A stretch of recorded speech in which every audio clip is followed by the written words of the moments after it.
لا یاری اجمل نال میرے تیری بخشش دا سامانا میں قرآن.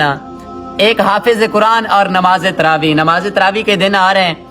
نماز تراوی میں حافظ صاحب کے لیے بہت مشکلات ہوتی ہیں. سب سے پہلی مشکل تو یہی ہوتی ہے کہ مصلی امامت پہ کھڑے ہونا, پیچھے مقتدیوں کا ہجوم ہونا. اس ہجوم کے سامنے کھڑے ہونے کا ایک بہت بڑا پریشر ہوتا ہے. تو حافظ صاحب اس پریشر کو بھی فیس کر رہے ہوتے ہیں. اور اس کے بعد حافظ صاحب جو قرآن پاک تلاوت کر رہے ہوتے ہیں ان میں متشابہات اور یہ جو غلطیاں ہوتی ہیں ان کا خیال رکھنا کہ کہیں کوئی زبر زیر کی غلطی نہ آ جائے, اس بات کا بھی خیال رکھنا ہوتا ہے. اس کے بعد حافظ قرآن کو اس بات کا بھی خیال رکھنا ہوتا ہے کہ میں نے آج جو سبق یاد کیا ہے, آج جو میں نے منزل یاد کی ہے, یہ میں نے 20 رکعتوں میں برابر ڈیوائیڈ کرنی ہے, 20 رکعتوں میں اس کو مکمل کرنا ہے. ایسا نہ ہو کہ سبق مکمل ہو جائے اور رکعت کوئی باقی رہ جائے.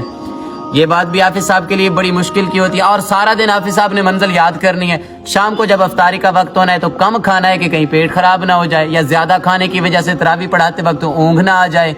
ان باتوں کا بھی حافظ صاحب کو خیال رکھنا ہوتا ہے.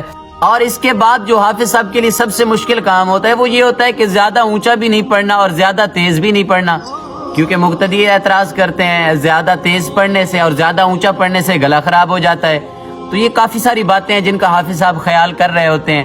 لیکن پھر بھی مقتدی جب بھی صف پر آ کر بیٹھتے ہیں تو بیٹھنے سے پہلے کہ قاری صاحب آپ نے آج تو فلاں کر دیا, آج فلاں کر دیا, آج آپ نے منزل بڑی تیز پڑھی تھی, آج تو آپ قاری عبدالباسط صاحب بنے ہوئے تھے یا قاری عبدالرحمان بنے ہوئے تھے, اتنا رفتار سے پڑھ رہے تھے. حافظ صاحب آہستہ پڑھا کریں. حافظ صاحب آج وقت آپ نے زیادہ لگا دیا, حافظ صاحب آج آپ نے سجدے میں زیادہ وقت لگا دیا. تو خدارا ایسی باتوں سے اجتناب کیا کریں. حافظ صاحب بھی انسان ہوتے ہیں, ان کو انسان سمجھا کریں.